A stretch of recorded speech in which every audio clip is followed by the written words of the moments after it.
السلام عليكم. معاكم فلوج هابي داي. هذا أول فيديو لي وحابة أن أتكلم فيه عن شيء وايد أحبه وأحب أقدمه بطريقتي وإن شاء الله تعجبكم.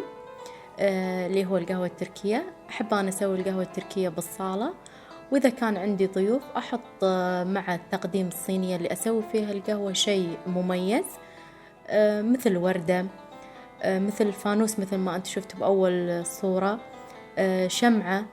طبعا هذه كوب فيها شمعة. الحين إيش رايكم نسوي قهوة؟ نحط الماي بمقدار الفنيال، قفشة وربع من القهوة التركية، نخلطهم عدل قبل ما نحطها على النار. نحطها على النار لما نشوف إن هي غلت القهوة، نرفعها من النار ونرد مرة ثانية نخلطها علشان نتأكد إن القهوة كلها ذابت، ونرجعها مرة ثانية.